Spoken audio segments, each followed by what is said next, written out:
I slid a single envelope across the Thanksgiving table and watched my brother's smile freeze mid-laugh. My father's fork slipped from his hand, clattering against the plate. In that envelope was the truth, the secret they'd buried along with my grandfather. 10 months earlier, they'd stolen everything. His money, his legacy, and my place in the family. But tonight, every lie was about to unravel. The question isn't how I found out. It's whether exposing them was worth destroying my own blood.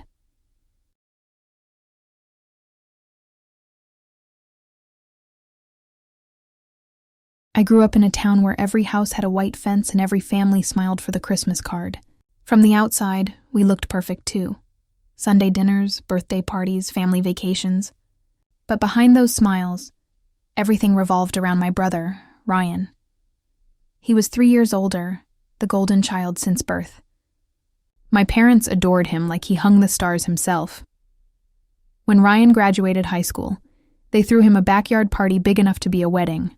A live band, 200 guests, a tent glowing with fairy lights. When I graduated, we went to Olive Garden. Just the 4 of us. No speeches, no photos, just polite clinking of forks over lukewarm pasta. Ryan got a $100,000 college fund and a new laptop.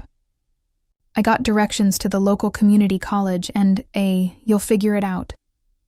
Every photo in our home had my father's hand on Ryan's shoulder. I was usually somewhere in the background, sometimes literally cropped out of the frame. The only person who ever truly saw me was my grandfather, Thomas. A war veteran turned businessman who believed in fairness, hard work, and doing right by people. Every Sunday I'd visit him. We'd eat pot roast, watch old westerns, and he'd tell me stories about the factory he built from nothing. "You've got a good heart, kid," he'd always say. "Don't ever let anyone make you small. Not even family." I didn't know it then, but those words would become my armor for the war that was coming.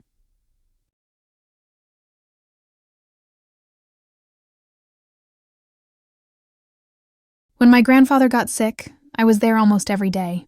I'd sit beside his bed, read to him from his favorite war novels, and listen to the stories he could still remember. His voice got weaker each week, but he never lost that spark in his eyes. He'd grip my hand and whisper, "You're gonna be all right, kid. You've got something they don't, heart." Ryan showed up twice, once with flowers for a photo, and once with his wife so he could say he'd done his part. My father came for the big moments, always on his phone, always talking about work. When Grandpa died, I was holding his hand. I felt his pulse fade under my fingers. I didn't cry right away. I just sat there, frozen, staring at the man who'd been my only anchor in that house.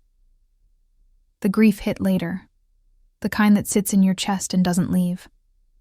While I was still trying to breathe again, my family was already talking about the estate. My father said, "We'll handle it, don't worry." But I did worry. Something about his tone, too casual, too rehearsed. The will reading happened on a gray October morning. The air outside smelled like rain and dead leaves. I remember sitting in the lawyer's office, my palms sweaty, waiting to hear what Grandpa had left me. Maybe his watch, his fishing rod, a letter, something, anything. But when the lawyer started reading, my stomach turned to ice. Everything, the house, the savings, the investments, all went to Ryan. $850,000. I got nothing. Not even a photo. The lawyer's voice blurred after that. I could barely breathe. My father just nodded, satisfied. No confusion, no surprise, like he already knew. In the parking lot afterward, I finally asked him why. He didn't even look at me. "Your brother has a family, a mortgage, responsibilities. You're young. You'll be fine. You'll be fine." Like I hadn't spent years being invisible. Like Grandpa hadn't loved me at all. I went home and didn't eat for 3 days. Called in sick to work. I'd lie awake, staring at the ceiling, asking myself what I'd done wrong. It wasn't about the money. It was the message that even the one person who'd treated me like I mattered had erased me from his final words. My therapist said grief could twist reality, but this didn't feel twisted. It felt deliberate, cold, final. Meanwhile, Ryan moved fast. Within weeks, he'd bought a $2.3 million house in Greenwich. 6 bedrooms, a pool, 3-car garage. Then came the BMW for him, the Mercedes for his wife. His Instagram turned into a shrine to himself. Poolside photos, family barbecues, champagne glasses clinking under chandeliers.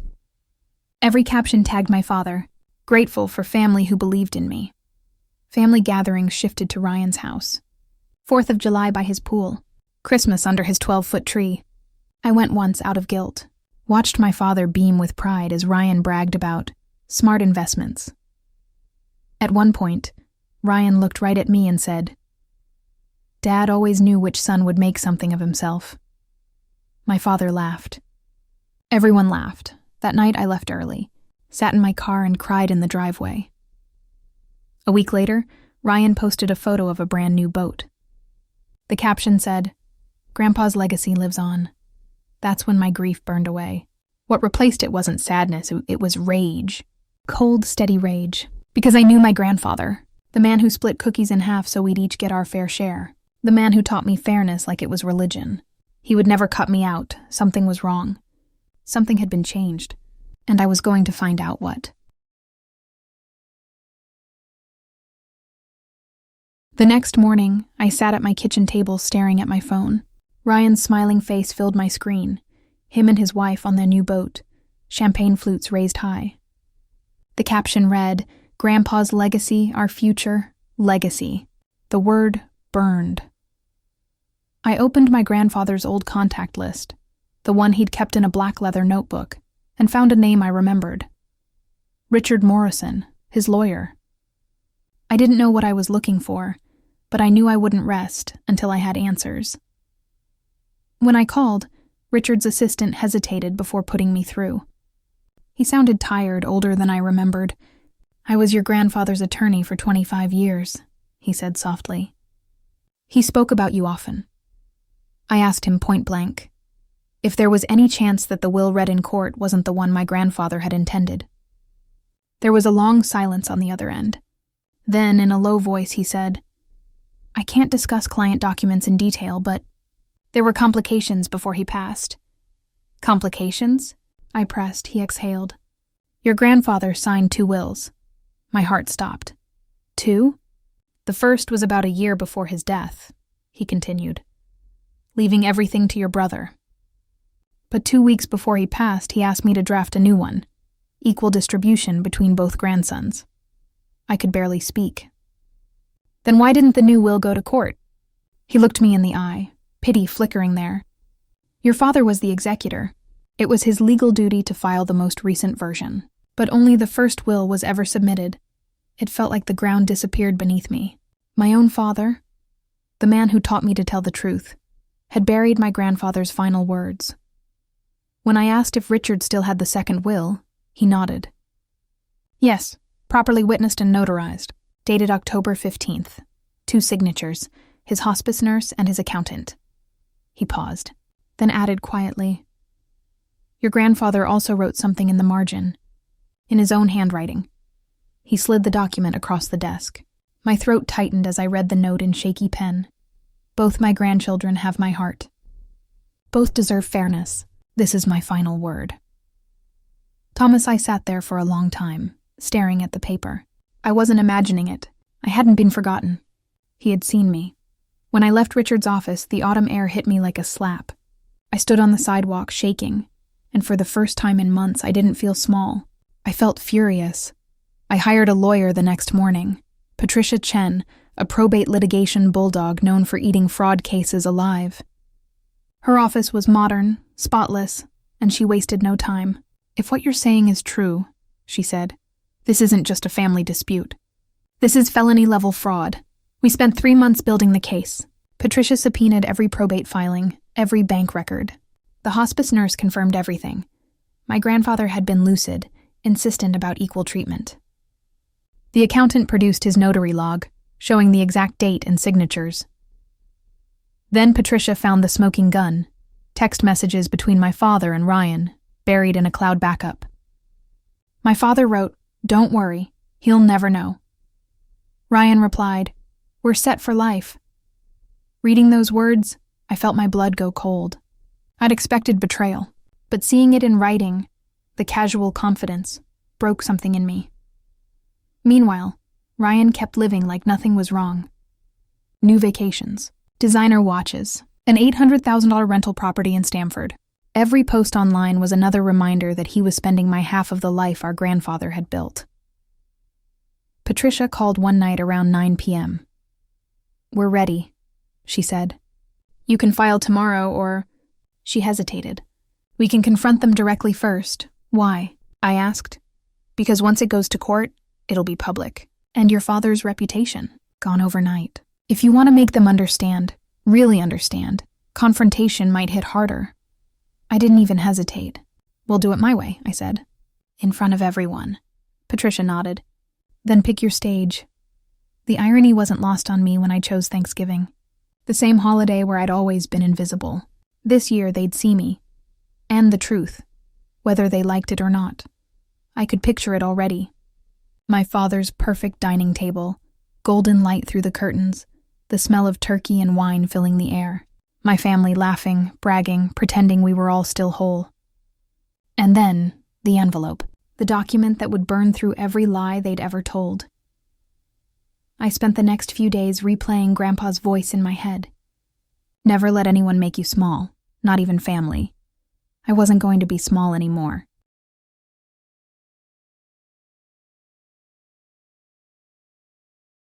Thanksgiving Day arrived with that same fake warmth it always had. Laughter that didn't reach anyone's eyes. Polite hugs that smelled like guilt and old perfume. My father's colonial house looked like something from a magazine. Golden leaves blanketed the lawn. Candles flickered in every window. Inside, the dining room table groaned under the weight of my mother's cooking. Her famous turkey, mashed potatoes, cranberry sauce in crystal bowls. There were 12 of us that year. My parents, Ryan and his wife, their 2 kids, aunts, uncles, cousins. Everyone was smiling. Everyone pretending we were still a family. When I walked in, the room went quiet for a second, like no one expected me to show up. My mother hugged me tightly, too tightly, whispering, "I'm glad you came." I didn't know if she meant it or if she was afraid of what I'd do. Ryan appeared from the kitchen holding a $300 bottle of wine. "Look who decided to join the living," he said, grinning. "Guess the invite didn't get lost this year." I forced a smile. "Wouldn't miss it."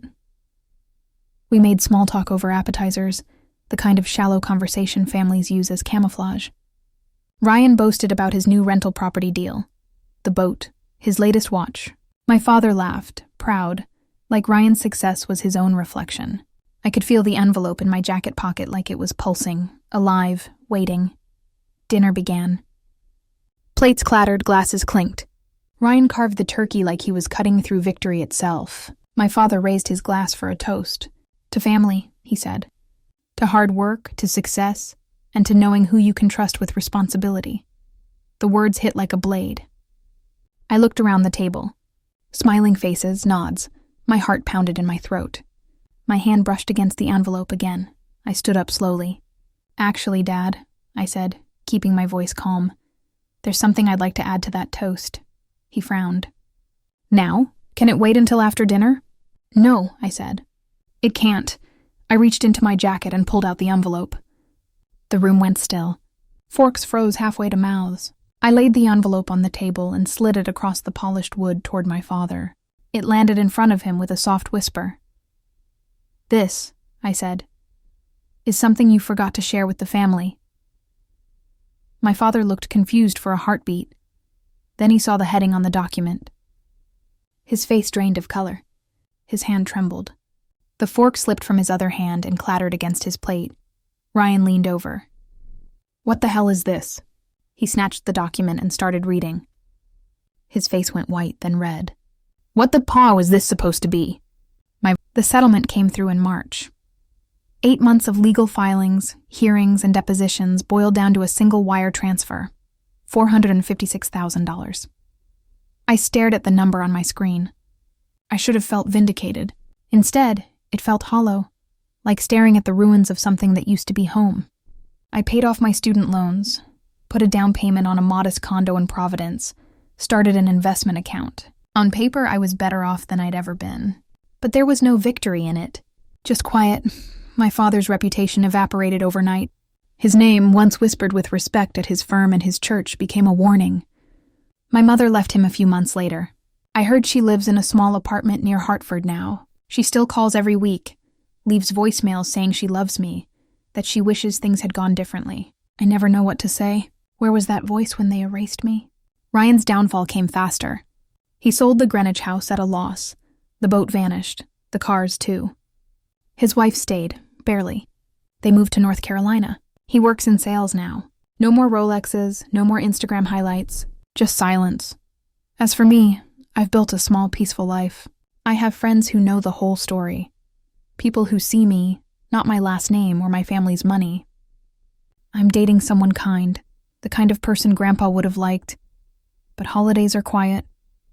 I spend them alone. No carved turkey, no laughter, no chaos. Just me, a glass of wine, and the sound of wind outside my window. Every once in a while, I take out the photo of me and Grandpa at Lake Warramog, his hand on my shoulder, both of us smiling at the camera. That's the family I choose to remember. My therapist says I didn't destroy the family. They did when they chose greed over love. I just exposed it. Maybe she's right. But late at night, when the house is too quiet, I still wonder what would have happened if I'd walked away. If I'd kept the peace, pretended not to know, maybe we'd still be having those Sunday dinners. Maybe I'd still have parents who spoke to me. Maybe I wouldn't wake up some mornings with that heavy feeling that I won, but lost everything worth keeping. The truth is, some betrayals are nuclear. There's no rebuilding after the blast. There's only the silence that follows. On the anniversary of my grandfather's death, I visited his grave for the first time since the trial ended. The cemetery was quiet, the wind cold against my face. I laid down a single lily and whispered, "I stood up for myself, Grandpa, like you taught me." For a long time I stood there, waiting for something. Peace, forgiveness, closure. None of it came, just the sound of leaves rustling, the faint echo of his voice in my head. Never let anyone make you small. Not even family. Maybe that's the real inheritance he left me. Not the money. Not the house, but the courage to stop accepting less than I deserve. Still, some nights when the clock hits 3 a.m., I lie awake and wonder, did I get justice? Or just revenge? Maybe both. Maybe neither. Because when the truth finally comes out, it doesn't set you free. It just shows you who's left standing in the wreckage.